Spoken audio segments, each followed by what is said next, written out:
Did you know that beauty can actually be used to prove God's existence?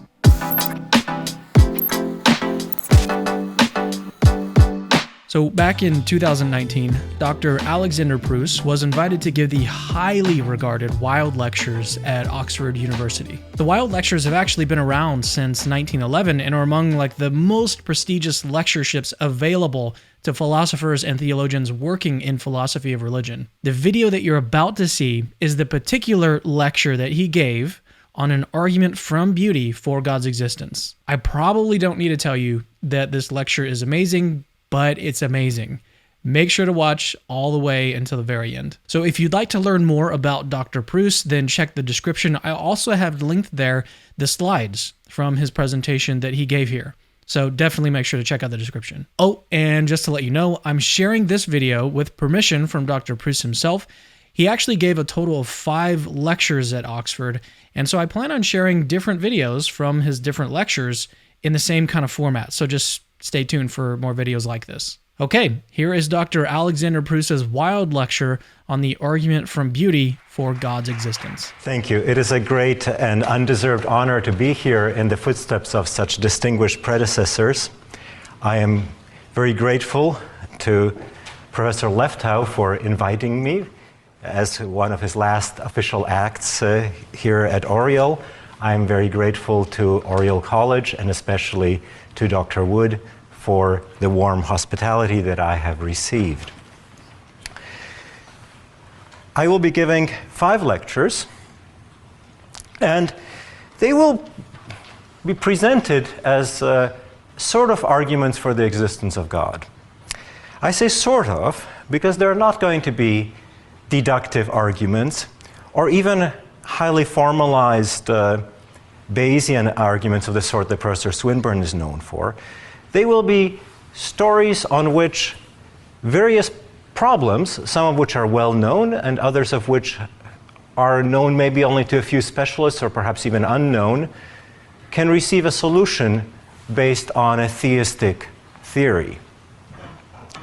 I take it that when a wide variety of problems receives a solution on the basis of a particular theory, that provides evidence for the theory to the extent that there aren't better competing solutions, and it is stronger evidence the more varied the data that is explained is.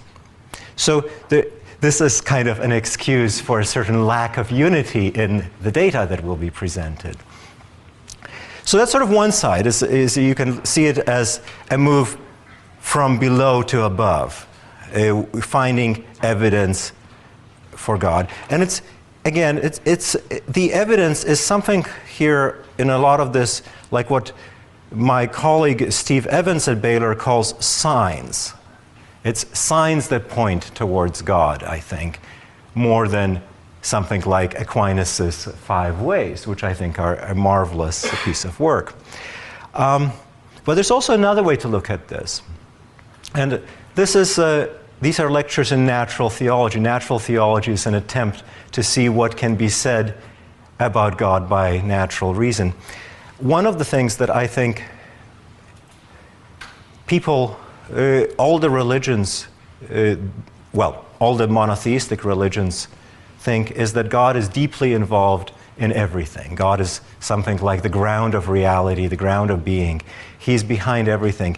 So it's also an attempt to see the ways in which God is manifested, involved, whether voluntarily or just by his very nature, in a variety of phenomena in the world, that he's not just a first cause that is then of no further use, but to fill in an explanatory gap at the beginning. So in the first lecture, I will talk about the argument from beauty. In the second, I will do something that has received some attention in the late 20th and early 21st centuries, which is an epistemological argument. It's going to be an argument that the theism provides the best explanation of why skepticism is false.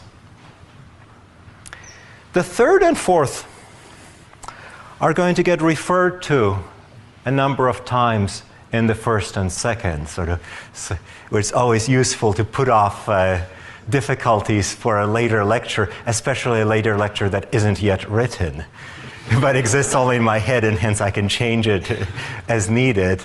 And there I will be interested in the way that an Aristotelian picture of human beings as having a nature that is a genuine metaphysical component of our being can help resolve a number of difficulties. Some of them in ethics that have not been much addressed, some in epistemology that have been widely discussed, some in semantics that have been widely discussed.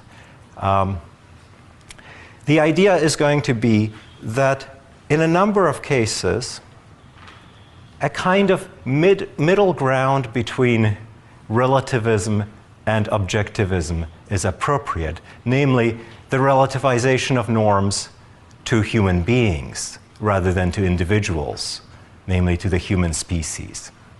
And this kind of relativization of norms to the human species is a very powerful tool, I think, and resolves a number of puzzles. At the same time, the resolution of these puzzles is not all that satisfactory unless there's something like theism in the background explaining why we have the particular nature we do. So in the third lecture, I will mostly be sketching the ways human nature is helpful to the solution. Human nature is a serious metaphysical component in human beings, as in Aristotle's view, is important for the solution of various problems. And in the fourth lecture, how these solutions are only fully satisfactory if this human nature is something that reflects God and is chosen by God for instantiation. And then in the final lecture, I will take up a topic that has not been thought of much outside of philosophy of mathematics, and even in the philosophy of mathematics, perhaps not as much as it deserves. And it's a puzzle, it's a problem that Descartes used as the basis of one of his arguments for the existence of God, which is where we get the concept of the finite from. Descartes thought it was from the infinite. We will see if that is going to be one of the solutions offered, but it's not going to be the only one. And so I will problematize the question of the finite, argue that it's absolutely foundational to mathematics and logic, and then try to offer some solutions to that problem. Okay. So, first the argument from beauty then, today. So, religious people find themselves moved by beauty in a religious way, right? So, scriptures tell things about beauty and how beauty is connected with God, how the heavens tell the glory of God, for instance. There seems to be some kind of a psychological movement that happens in a lot of people where they see the world as beautiful and it leads them to believe in God. It's in some ways perhaps a reverse of the move where people see the evil in the world and leads them to not believe in God. It's not so much an argument at this point, it's just a psychological fact. Kant famously tried to offered a kind of pragmatic argument based on this, that we have a duty to give thanks to a creator for the beauty of the world, but how can we give thanks unless we believe there's someone to whom we're giving thanks? And so a necessary prerequisite for fulfilling our moral duty is that we believe in God, and so we have a strong kind of pragmatic reason to believe in God. I'll briefly discuss this argument, but that's not the main one I want to talk about. I want to talk about more epistemic than pragmatic considerations. So I'm going to sketch 4 ways in which you might take beauty to offer some kind of support for the claim that there is a God. And there are different reasons. They're kind of different. The first will be the most abstract, based on the concept of beauty. The second, our knowledge of beauty. The third will be our sense of beauty. And the fourth, the beauty-friendly arrangement of the world. The fact that the world is both beautiful and that we're capable of recognizing this beauty in it. So the arrangement of the world. The last one is, I think, the one that is that religious people, when they are moved by beauty to belief in God, are most paying attention to. The first 3 are more of interest to academics, I think. And then I will compare these considerations of beauty with well-known considerations based on morality, right? So we have famous arguments, both popular, as in C.S. Lewis, and scholarly, that the existence of morality and our access to moral truth gives us reason to believe. It gives us evidence for the existence of God. I will compare how the beauty arguments fare. I will find, I think, that that in some ways they are weaker than the corresponding arguments for morality, but in 1 or 2 ways they are surprisingly stronger. So perhaps they complement the argument from morality. But again, this is just, one of those signs rather than strict arguments. Okay. So close to the beginning of Western philosophical reflection on beauty, we have Plato in the Symposium. And Plato emphasizes a phenomenon that I want to draw your attention to, the great diversity of beauty. Now, in Plato, it's a hierarchical diversity. I'm not going to make much of that in this talk, though I think that might be an interesting avenue to pursue. So Plato says in the description of, through the mouth of Socrates, through the mouth of Diotima, from that one progresses from one body to 2, and from 2 to every lovely body, from bodily beauty to beauty of institutions, from institutions to learning, and from learning in general to a special lore that pertains to nothing but the beautiful itself, the form of beauty.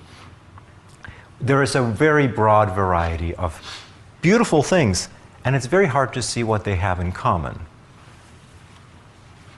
And it matters to us. The beauty is something that we pursue, and we pursue it across many areas of human life, academic and non-academic, everyday and hallowed.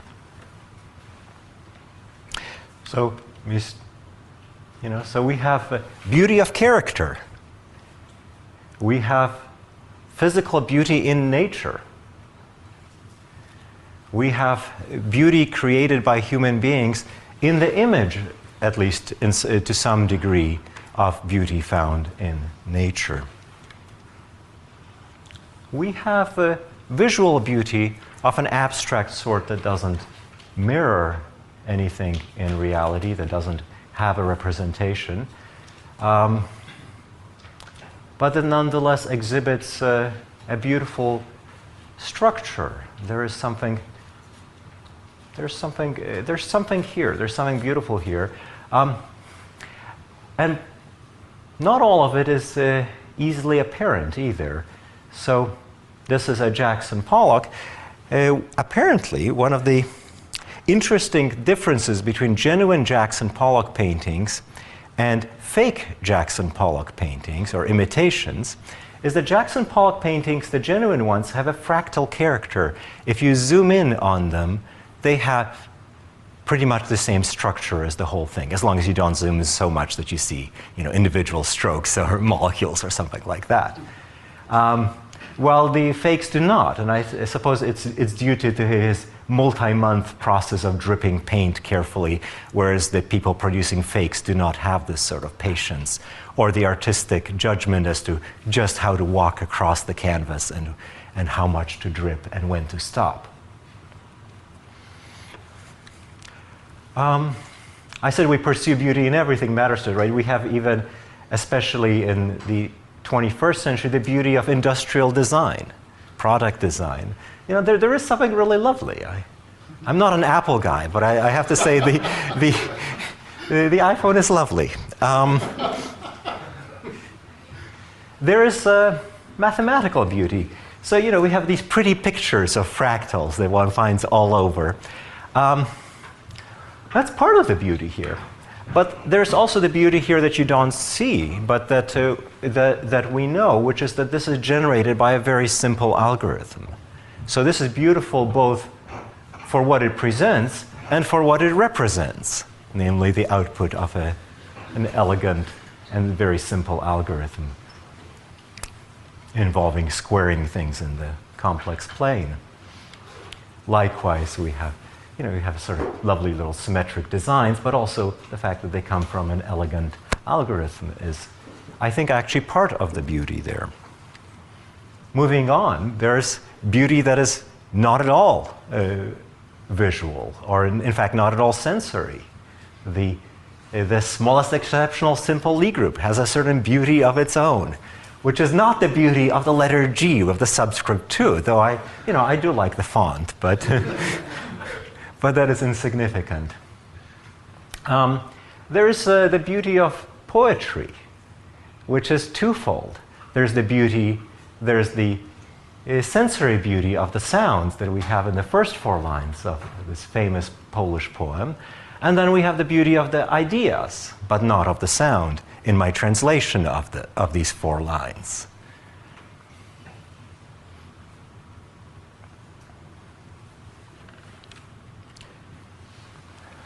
We have beauty of proofs and arguments. I feel like this is the classic proof of why there isn't a biggest prime number is just utterly beautiful as a proof. There's the beauty of laws of nature and maybe as in the physical sciences it's most famous, of course, but also in other sciences. There's the beauty of mathematical facts. I think in addition, there are beautiful proofs, there are beautiful mathematical objects, but there are also beautiful mathematical facts. I think there's something really lovely about the fact that every non-commutative division ring is infinite, or that every natural number is a unique product of primes. Okay, so we can try to divide this up a little bit, but it's very hard to get anything but lists going. So we have concrete things, natural laws, natural functioning, natural objects, natural scapes. So like I think of scapes as arrangements of natural things, but also non-natural things like communities, institutions, customs, and laws. Visiting Oriel, I see the beauty of certain customs, despite their occasional inconvenience. There's the beauty of arts involving each of the senses, and in more than one way. There's the sensory beauty of them, the beauty of the meaning, which I want to include also perhaps the meaninglessness at times in certain abstract cases. The fact that they don't have meaning is a kind of, or don't have any positive meaning can be a kind of negative meaning there. We have what Plato also notes very much in the Symposium, the beauty of actions, performances, lives, and thoughts. And finally, on the concrete side, if there is a God, presumably he is beautiful because he is said to be perfect, and beauty seems to be one of the perfections. We have beauty in the abstract realm, theorems, proofs, mathematical objects, theories, arguments. Then things, so those are things that seem to be more discovered. Then we have things that seem to be more created, things in literature. And then things like Platonic objects, if there are any. And of course, then we have all sorts of combinations of these things, either within one of these two categories above or between them. We have sometimes just juxtapositions, contrasts, echoes, expressions, representations, conjoinings, all sorts of things. And all these things, I think, are beautiful in various ways. I very much want to be a pluralist about this. I think I don't want to identify one of these as beautiful or a small subset of these and say the others are not. And so the puzzle is, what do these things have in common? It's a broad variety of things in which, when they are beautiful, what do they have in common? So we can try to give answers to this question of what they have in common, like this ancient, Socratic kind of question. We have many things, seemingly very different things, and we wonder what they have in common, like Socrates wonders in the Euthyphro about all the different pious actions with their broad variety, what they have in common. We can try to give answers in terms of the character of the instance of beauty. What are the instances of beauty like? What makes, say, that photograph beautiful? Perhaps it's some characteristic of it. Or we could try to give an answer in terms of the relation of the instance to something else. And so if we look at the character of the instance, I think we have such stories as that they just have a brute feature of beauty, not a very popular story. Used to be popular to say there's a kind of proportion in them, kind of mathematical thing. Or maybe the goodness of the thing. If we look at the relation, the most popular story, and probably the most popular in popular culture view of beauty, and also I think pretty popular among philosophers, is it's some kind of a relation to the perceivers, is what makes them, these beautiful things, beautiful. In theory, one could also try to say what makes where the common feature lies is in their relation to their creator, or, and this is the one I will spend some time on and suggest that there is something to this approach, that it's the relation of the instance to particular being, namely God, that they have in common. And I'm going to claim that the best versions of the more plausible accounts lead to theism, or at least to the existence of God. I shouldn't have said theism. I want to be broader than that, at least in this talk.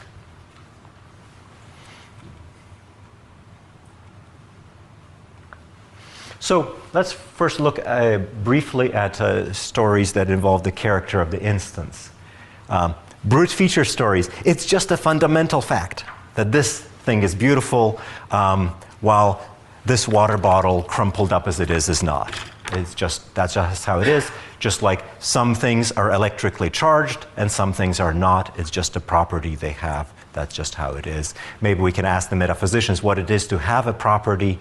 It's a great question, but there's nothing special about beauty. It's just yet another property that some things just happen to have. This does not seem very plausible, this kind of brute property that they have. It just seems like it's got something to do with the content or the observers. That seems much more plausible.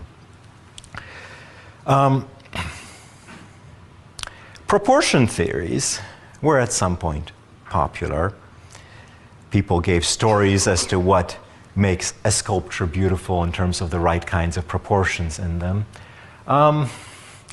Those stories worked best for classical art, but even there they failed to correctly predict which instances of art were beautiful and which ones were not. You could have the requisite proportions and not have beauty, or you could lack the requisite proportions and still have beauty. So even within classical art, and certainly they fail for non-classical art. Here's a one that doesn't get much discussed. Maybe, I mean, we've got this idea, there are these mysterious transcendental things, the true, the good, and the beautiful. You know, if one has reductionistic inclinations like I do, Occam's razor kinds of inclinations, one wants to reduce one to the other. Maybe, you know, we could just reduce the beautiful to one of these other things. To the true, maybe, you have, you know, it works well for certain aspects of representational art, maybe, but probably isn't that promising to Coeur. But the good, I think, has some promise. Goodness, you could make similarly long lists. So at least that's similar. You can make very long lists of goods, and they're extremely diverse and extremely puzzling. So maybe these two puzzling things are one thing. Wouldn't it be great if you could take two puzzling things and have only one? I think the goodness theory is underappreciated. I think the main reason for its underappreciation is actually not maybe the best reason to reject it, which is worries that there are beautiful things that are bad. To me, what comes to mind is Leni Riefenstahl's film Triumph of the Will on the Nazi Party Congress. As a whole, I wouldn't say it's beautiful. It I think, goes on for a little too long. Maybe that's just my 21st century short attention span. But there are aspects of it which are beautiful visually, as well as there's a kind of beauty in content there when you bracket the ideology that it is in the service of. So, for instance, there's a scene that at some level is lovely, where you have a number of young, healthy young men with shovels standing there and preparing to do some good public works, you know, digging ditches, improving roads, that sort of thing. That is unquestionably a good thing, though they kind of have a martial look to them. I mean, you could imagine these being rifles and it wouldn't be very different in appearance. But they are actually shovels, which is much better. And it's better, I think, artistically as well. And then the camera pans over them, and there's a question that's asked first, where are you from? And each one answers with their region of Germany, but the camera moves to the next one while the previous one is speaking, inducing this beautiful unity between all of them, this unity of all these regions, all these people united in this work. And as far as that goes, if that was all there was, that would be very beautiful. But of course we know, look, there's an exclusionary principle behind the selection of these young men. None of them have a stereotypically Jewish features. I assume none of them would be counted as Jewish, though who knows how successful they were in their calling, in their selection of people for the film at that point. So there is, I think, there's evil. There's an evil ideology that is being served by this, by this scene, and is served the more effectively and the more insidiously by the way that it is visually beautiful and also beautiful in the idea that it conveys. But there's also a good there to some degree, and I think it is the beauty of it can be tied to the good. So one option you could say is, well, look, these evil works, they're still good in some respect. They show the camaraderie between the workers. They show the unity of the people when you discount the fact that there's a division in the background as well, which I don't think she's emphasizing at that point. It's there in the background to the film, of course, because of the ideology, but it's not something she's emphasizing here.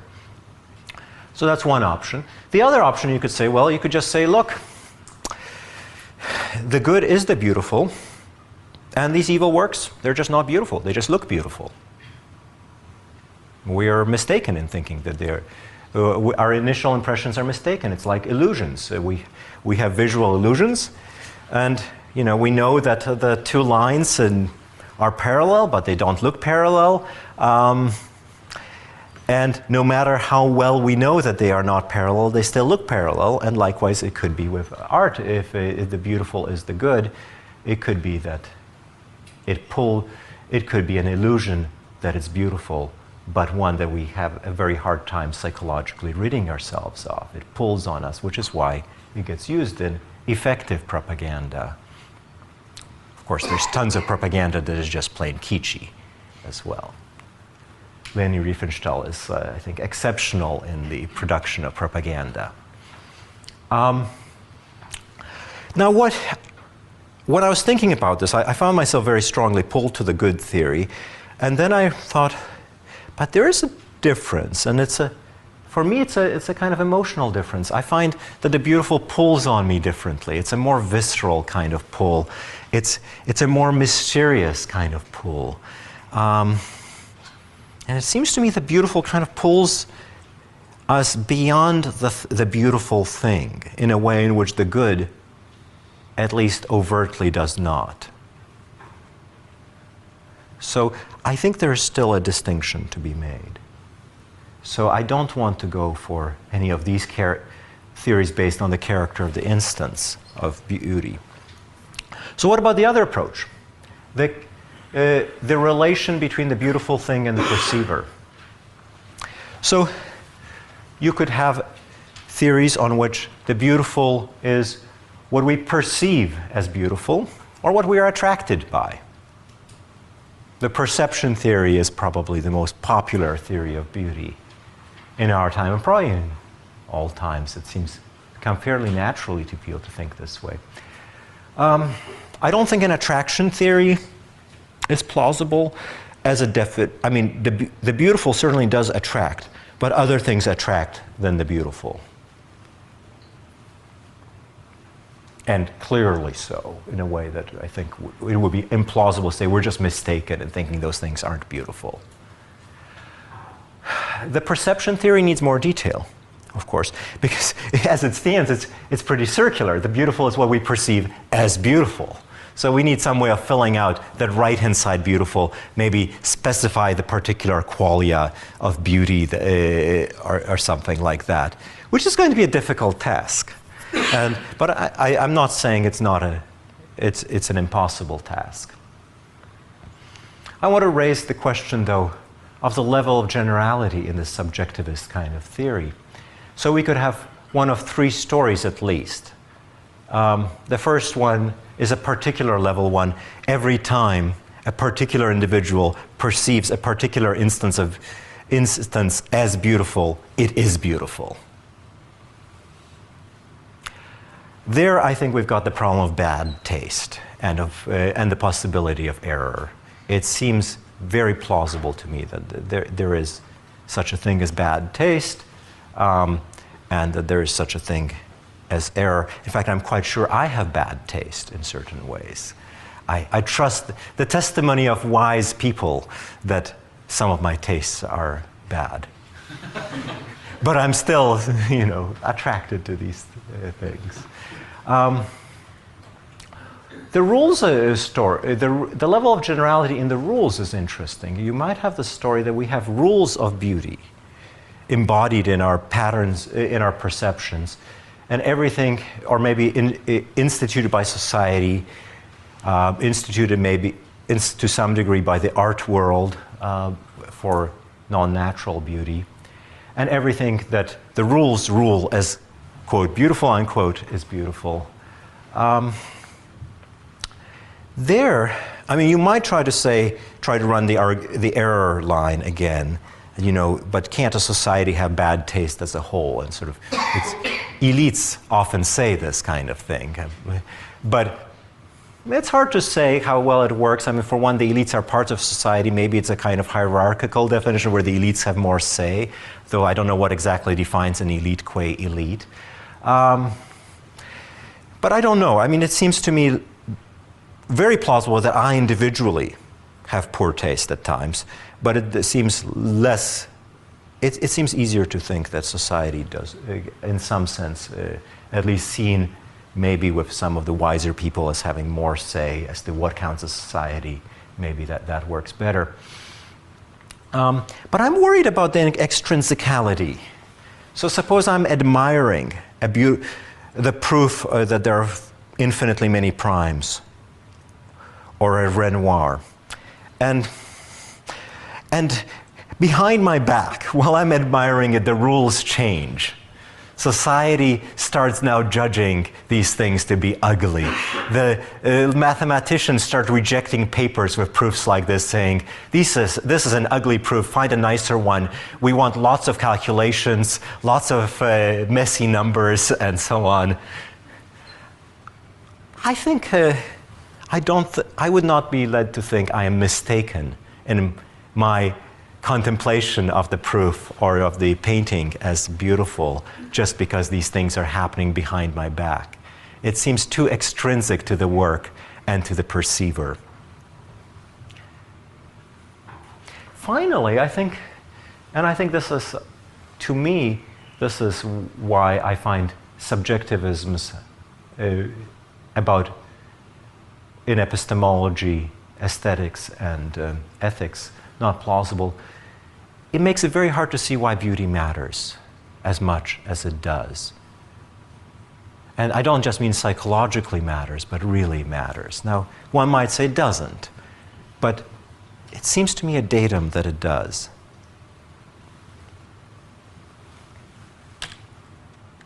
Here's a different relation to an observer's story. You could have a story on which what defines beauty is an appropriate relation to a properly functioning observer. And I think, and we'll talk more about this in the third and fourth lectures, I think properly functioning is defined in terms of kinds. So I think this is going to be a story on which the beautiful is relativized to kinds of things. In this case, in our case, presumably human beings. And so the beautiful relative to a kind is what a properly functioning member of that kind perceives as beautiful, or would perceive as beautiful. Now, I think there's some problems with this. The first problem is that the kind would have to, in this case, embody an enormous complexity of norms, just because it's of norms as to what is rightly perceived as beautiful. Think back again to this, to the fun I had showing you different pictures of various kinds of beauty, right? There would need to be, the kind would have to embody a set of norms. And it seems normatively inappropriate, given how much beauty matters, that these be just some kind of random selection of this.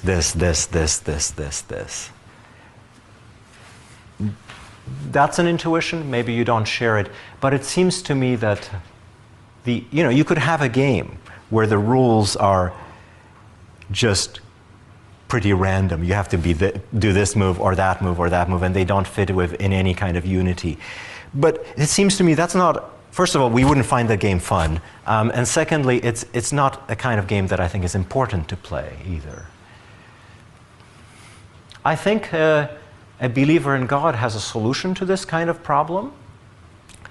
And it would be a twofold solution, and I will talk more about this pattern of this kind of twofold solution in lecture 4, that natural kinds are images of God, and that means that not every random selection of norms forms a possible natural kind. And secondly, that God wisely chooses which one to instantiate. I think that could help with this problem of the complex mess of norms. Second problem, you might have this intuition, that just as tone-deaf people like me cannot appreciate certain kinds of beauty, seems like it would be odd to think that beauty has to be limited to the sensory modalities that human beings have. Seems like there should be some kind of beauty that could be seen through the sensory apparatus that bats have, that we cannot imagine what it's like. And bats perhaps cannot imagine what it's like for a different reason, for lack of certain cognitive functions. Well, that's the second problem. I think the second one is less problematic, because if we have the kind relative story, we might say, yeah, but there's still such a thing as beauty simplicator. It's what is appropriately perceived as beautiful by a member of some kind or other. Now, you might worry that that lets too much in, that maybe there are so many possible kinds that anything could be seen as beautiful. Again, if natural kinds are images of God, perhaps there isn't such a great diversity of kinds, of possible kinds, and so perhaps this isn't such a problem. And in general, I will argue that deriving proper function from kinds is evidence for theism. So I think in relation to properly functioning observer theory, I'm not super happy with it, because I still want to know about this. You know, the beautiful is what we would perceive as beautiful. I want to know something about what is this perceiving as beautiful. But I think besides that problem, this faces some problems that I think are best solved by theism. Another option might be maybe what makes things beautiful is some kind of relation that the things have to their maker. Now, this has immediate problems. Abstracta, at least mathematical abstracta, don't seem to be the sort of thing that is made. Maybe plots of novels are made, but mathematical abstracta don't seem to be made. So that would require us to either generalize the notion of making or creating to selecting from among many, or maybe have some kind of a story on how there is a being like God who creates the abstracta, or is maybe a source in some other way than creation, but enough to count as to fulfill this relational task. As applied to beauty of nature, of course, this is only going to work if we have a creator of the universe. So this theory directly, I think, leads to theism. I think the major problem with an approach like this is it's extremely difficult to say what the relevant relation to a creator is that makes something be beautiful. That seems to be just as puzzling and just as difficult as the question of what the beautiful is. So I'm not sure any progress has been made, but I still want to list it. Some other options, maybe, it seems like some instances of beauty produced by us would still be beautiful even if they were produced by a random process. That may not be true of all things. Certain kinds of conceptual art, if they were the output of a random process, would lack at least certain aspects of their beauty, which is not the visual aspects, but the aspect of saying certain things. Maybe the solution to that is the beauty requires a necessary creator behind everything. Maybe, but that seems to be a bit of a reach. It's a problem, too, that this theory seems to lead to theism, but religious people seem to agree that God is beautiful, and yet God has no source. Maybe one can try to get around that by adopting Descartes' theory that God causes himself, which seems incoherent, or adopting the doctrine of the Trinity, which to me seems incoherent, but to many seems, which to me seems coherent, but to many seems incoherent.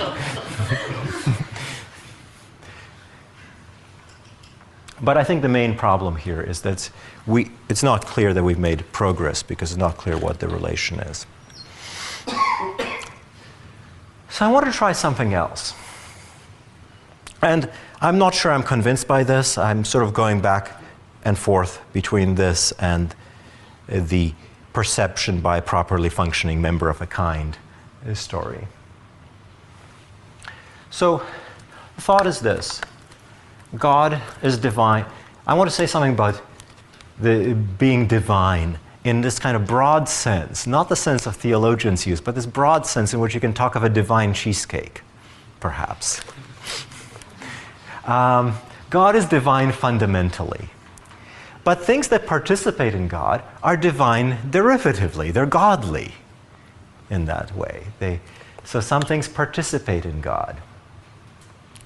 When we see something, then the theory goes as follows. When we perceive something as beautiful, we are perceiving it, we are representing it as participating in God or as being God. Namely, we are perceiving it as divine.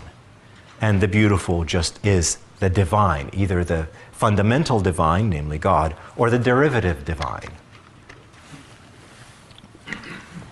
Now, this, of course, like every theory, it has strengths and weaknesses, and there are some things, of course, a theory does very well with, and so it very nicely explains the mystery and pointing beyond things in beauty. I should also note that this theory is not tied to classical theism. You could have a pantheist version of this, or perhaps even more comfortably a panentheist version of this theory. It fits really well with this cross-cultural link. Across all cultures, people seem to be connecting beauty with religion, either by being motivated by beauty to embrace a religion, or being motivated by a religion to produce or embrace or admire beauty. There is a theory that the Lascaux cave paintings are, which are indeed beautiful, are religious in nature. The theory is based on comparisons between that and ancient Near Eastern art that is known to be religious in nature. I'm not sure if the theory is correct, but it has some plausibility. It would not surprise one that this kind of an image of this powerful animal has a religious significance. Part of the evidence is supposed to be that a number of the animals portrayed are ones that are not hunted by the group, are just these great beings. I don't know.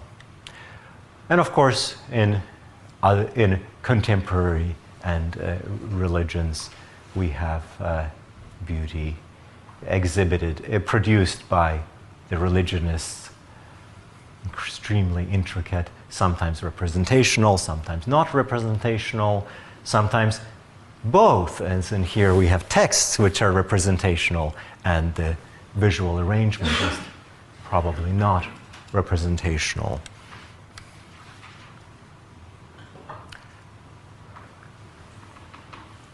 It's not right. So the spaces where religious practices occur are often beautiful, as well as various objects. Religious objects are beautiful. So if the beautiful is the divine, this makes all perfect sense.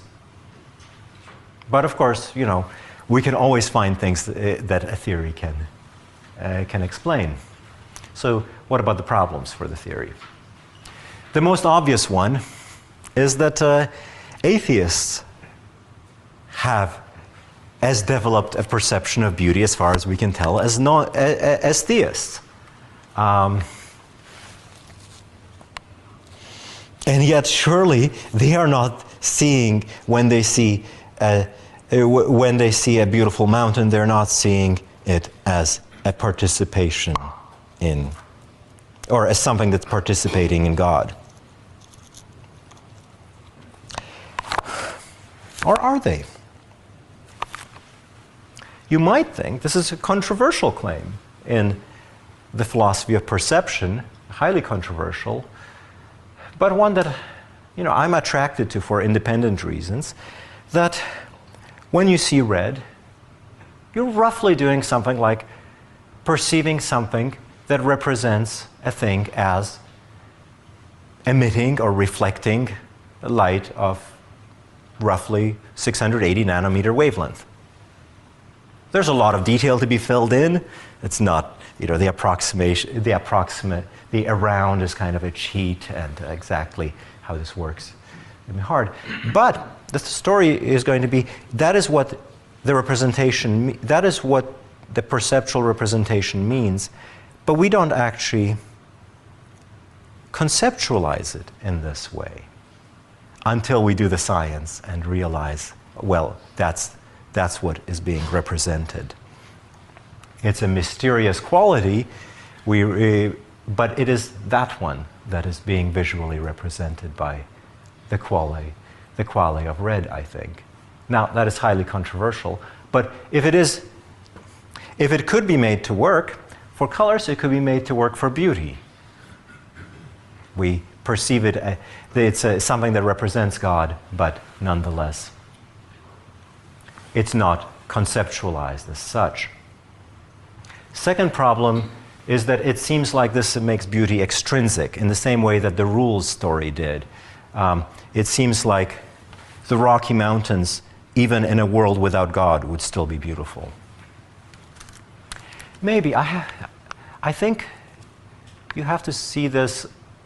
The extrinsic is very hard to get a good handle on in a theistic framework, because all things that exist, that I think in classical theism at least, and I think on panentheism and probably even more so on pantheism, all things that are created, or all things that aren't God, their participation in God is an extremely intimate relation. It's, what we consider intrinsic properties, like maybe shape on some views, is a kind of participation in God. So I think it's hard to say it's extrinsic. It seems like there's a story to be told on which, if the Rocky Mountains would be utterly different if there were no God. They're properties of rockiness. Rockiness is a kind of participation in God. So the very being would be different. So I'm not sure the extrinsicality problem is that serious here. Here's another one. This, I think, is a particularly serious one, too. This generates a ton of beauty, because in classical theism, everything other than God is created by God. So that doesn't mean it's all beautiful, like the squashed dead cat in the middle of the road. Is that beautiful? I think I have two stories. The first is we can relativize the theory by saying there's beauty relative to a kind K, and it's the instances of beauty that are the things that are instance of beauty simplicator, which is just things that are divine, that are perceivable by normal instances of kind K. So the beauty maybe of the squashed cat is not humanly perceivable. So it's not beautiful to humans, but it is perhaps beautiful simplicator. Still biting the bullet there. The second way, to some degree, the second way to bite the bullet would be to say, yeah, everything is beautiful, but you have to see it the right way. I remember in some mystical book, perhaps by Thomas Merton, that I read decades ago, there is mention that of a Buddhist who says, if you've found enlightenment, you will see beauty in everything, even the dead cat in the middle of the road. That's where I got the example. I think there's something to that, but I'm not sure. I'm not enlightened in this way. And then the fourth problem is evil beauty. If there was a problem for the goodness theory, but it's also a problem for the divinity theory just as much. And again, I think we have two solutions available. One is that some things can be divine in one respect, but not divine in another. Or maybe that it's an illusion to think that these things are actually beautiful, even though they seem so. Okay. So that's the first story about concepts.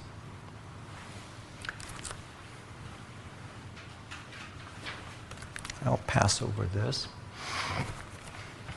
The epistemological argument. I spent 15 minutes drawing one of these pictures. You can guess which one.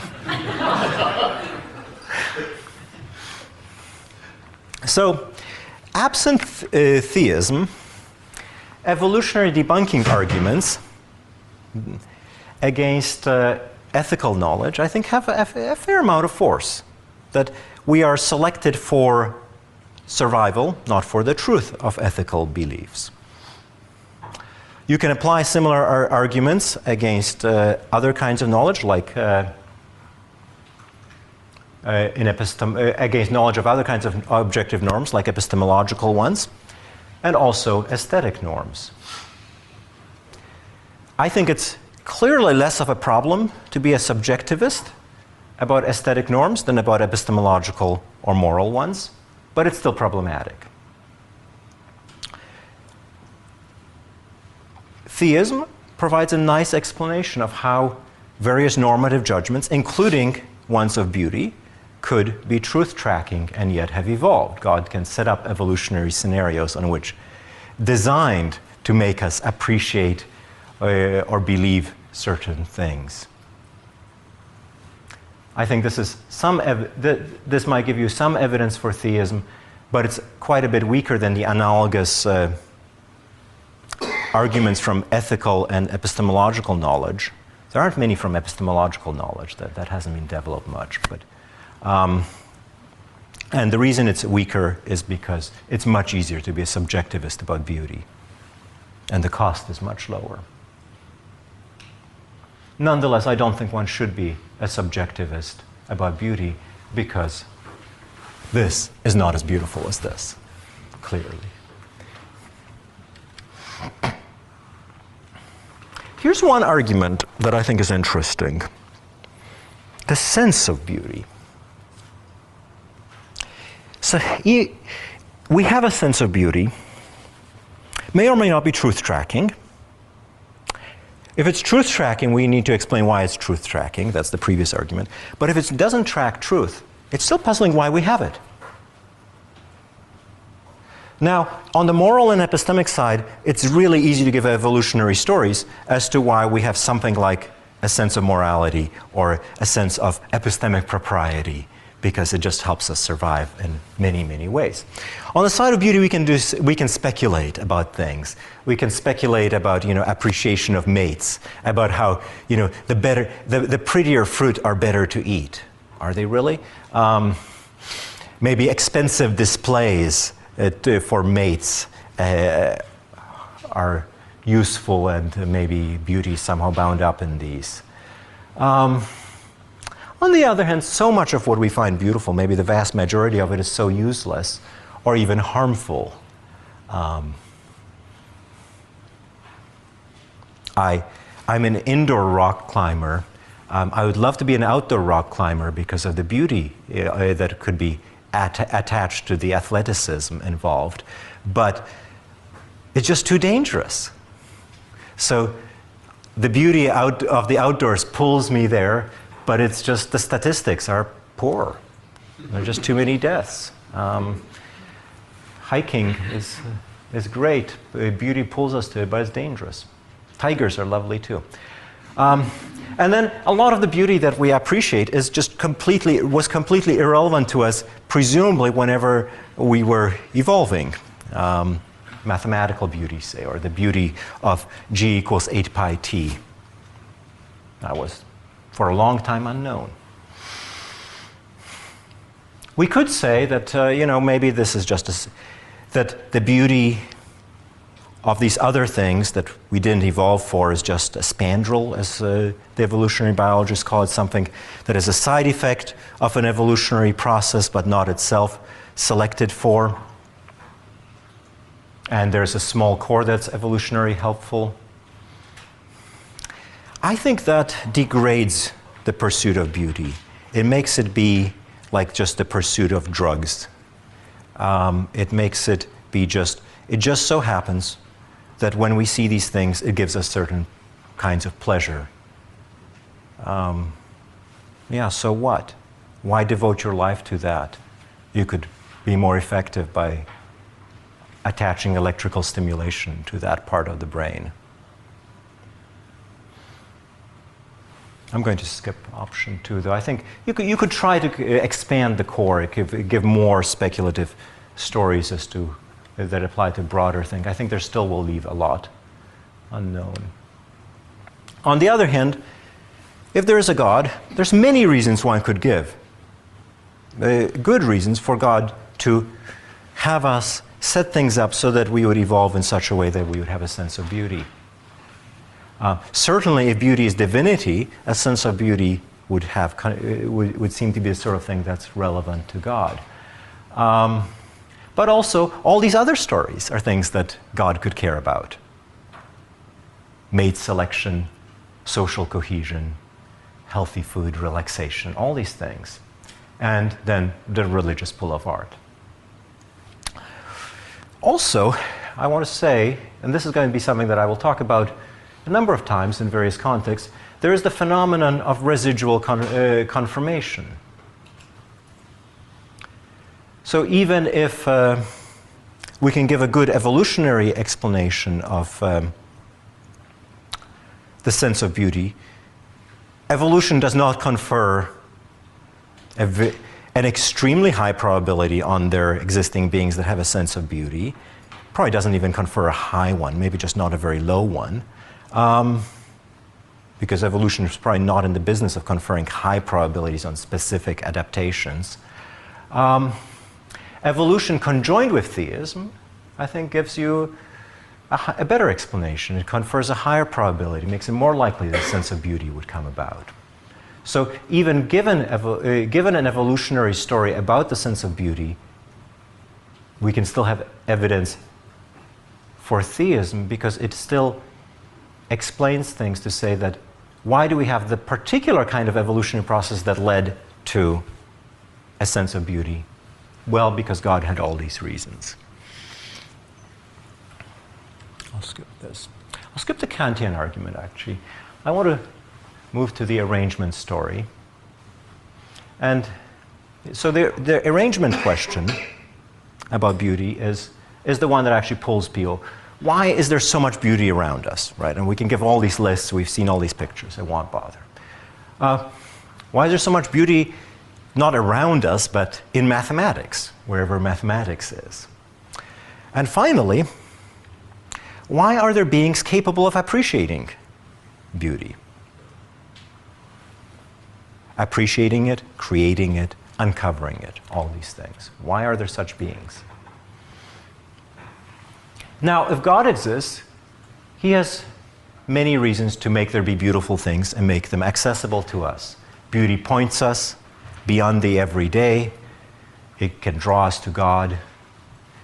Beauty, I think, it may not be the good, but it is objectively good, and appreciating is good. It's an innocent pleasure. If God exists, He's supposed to be perfect, so He wants all the good stuff, including us to have innocent pleasures. So why not the pleasure of appreciating the beauty around us?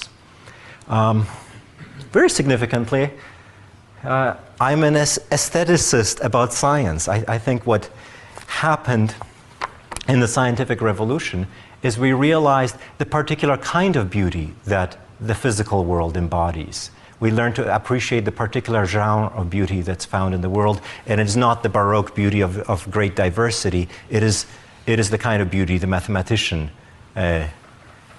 appreciates, and hence, as Galileo says, the book of nature is written in the language of mathematics, and not just any mathematics, but elegant and beautiful mathematics.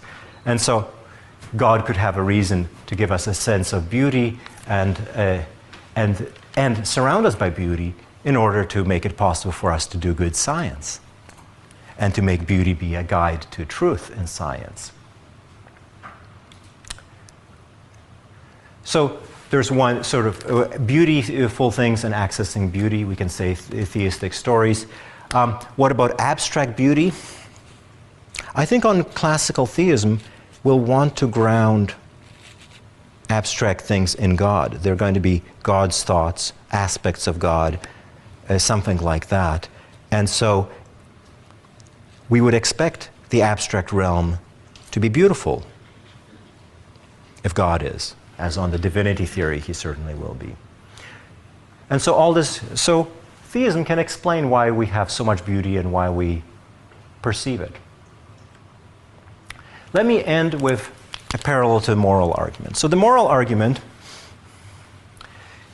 or a family of arguments, says that ethics and maybe value, and more generally, is an argument for the existence of God. There's a conceptual argument. You know, what does it mean to have a moral obligation, say? Well, maybe it's to be divinely commanded. That's a theistic story. Personally, I think that's a terrible story. I am a theist, but I find the story utterly implausible. I just don't find the thought that what God commands is the right moving at all. Now, I could go into details, but I think the divinity theory of beauty is a better theory of beauty than the divine command metaethics is a theory of ethics. So in this way, a conceptual argument from beauty is better, I think. Also, and maybe this is just a function of a philosophical focus, there are many alternatives to theistic moral theories that are really pretty good, like Kantianism or utilitarianism. I have some reservations about the specifics, but there seems to be a lot of promise there, and there's, I think, less promise on the beauty side. Maybe, again, maybe this is not fair, maybe this is just because it's not a topic that, I mean, it's a topic that has been addressed by a number of philosophers, but not nearly as many as on the moral side. On the other hand, the argument from beauty is weaker than the moral one, because subjectivism is way more plausible for beauty than for morality. And also, because there's something more puzzling about norms that override other norms. Obligations override other norms. We have to do the right thing no matter what, no matter if it puts us in ugly circumstances, unpleasant circumstances, etc. The right thing, the morally right thing to do is the one still to do. And that's a very puzzling feature of morality, and there isn't a parallel puzzling feature, I think, of beauty. So, to some degree, the argument's weaker. The epistemic argument from beauty is weaker than the moral epistemic argument because subjectivism is less attractive for morality than for beauty. But there is, on the other hand, an argument from the sense of beauty because it is easier to find evolutionary explanations for a sense of morality, I think, than for a sense of beauty. So we sort of give and take, stronger in some ways, weaker in others. Here's a different parallel. So there's something, I guess it's not technically the moral argument, it's an argument from goodness. It's something like the design argument, that the world is so good, so there is a creator. That's parallel to the arrangement argument, the world is so beautiful. These design arguments are strongly weakened seem to be weakened very much by the problem of evil, that there's so much evil around us. So is there perhaps an analogous problem of ugliness that undercuts the arrangement argument? Well, there is, of course. I mean, we can just make it up. It's obvious that you could write down the premises and it's easy. But I think it's easier to give a solution to the problem of ugliness than the problem of evil. Augustine had this holistic solution to the problem of evil, which was actually based on aesthetic considerations, and it works a lot better on the aesthetic side. So his idea is that ugly things are used by artists as part of a much greater work, and the light of the whole, the isolated part, is not important or even beneficial. So for instance, this is, I think, as far as it goes, a really ugly painting of two hands. But, you know, we have a very limited view here. Let's zoom out. Now, the whole is lovely, but it's not just lovely despite the hands. The hands are central to a painting. If they were better developed, better as hands, they would draw our attention because we visually sort of look towards the middle and maybe slightly above the middle. It would draw our attention and keep it there, whereas the attention isn't supposed to stay there. It's supposed to wander away. It's supposed to wander to the glowing clouds and the fields of grass and the billowing bits of the dress and the little boy. And so there's a good reason why the hands are as they are, given where they are in the whole. In the moral case, this kind of a story of the meaning of the part in terms of the whole has the problem that it seems to treat people who are suffering horrible things as mere means. But it's not it's on the ugliness side, it's not as much of a problem. We're not treating people as means. We are maybe treating bits of nature as means, or bits of things made by us, like the dump. It seems less of a problem. Also, I think there's an interesting asymmetry. I'm almost at the end now. So we observe a very tiny part of the universe, both in terms of what modalities we observe under. We have a small number of senses, and the physical extent of it, and so on. We find some things ugly here. I think it is risky to judge an artist not talented on the basis of a small part. Think back to the hands in Monet's Woman with the Umbrella. And it is more risky to judge an artist untalented on the basis of a small part than to judge an artist talented on the basis of a small part. So for instance here, this is a small part, I'll tell you, this is a small part of a painting, though it could be a standalone painting. I think we're right to judge that it is a talented artist on the basis of this small part. But even so, the part, even when it shows talent, it can generate expectations that are then overcome by the whole. We have this very much in literature with surprising plot twists. So if there's something in the part that we don't like, that might well disappear in the whole. Or it might become transformed in its meaning in the whole. But I think when there's something good in the part, there's a chance that, that it will not actually be good in the whole. I mean, in literature we see these things, the events that seem to be good but turn out to be bad. But the talent of the writer or the painter in the part it can be judged from just the part if it's talented. But the lack of talent, I think, not always. Sometimes there may be a specific reason for why it looks it's written in a stilted way, in a stilted voice, say, because the whole can overcome it. So here, let me zoom out for this one. I had fun once in the National Gallery in Washington, D.C., looking at paintings close up and seeing ways that the whole is different from the parts. So the whole is beautiful, as is the part, but the tone is utterly different. And there's good reason for the difference. Again, we have the foreground and the background, and there's a theological significance here as to why the thing in the background is dimmer and so on. So I think positive judgments, I should have said can, be confidently made based on a small part, or with some confidence at least, but negative ones not so much. And so I think there's an asymmetry which makes the argument from ugliness not a very strong one. So, in sum, arguments from beauty provide some evidence for the existence of God. In some ways they are stronger than, and in others weaker than, moral arguments or goodness arguments. They are, I think what's particularly attractive is that they are less subject to worries about the problem of evil, at least less directly subject to them. Thank you.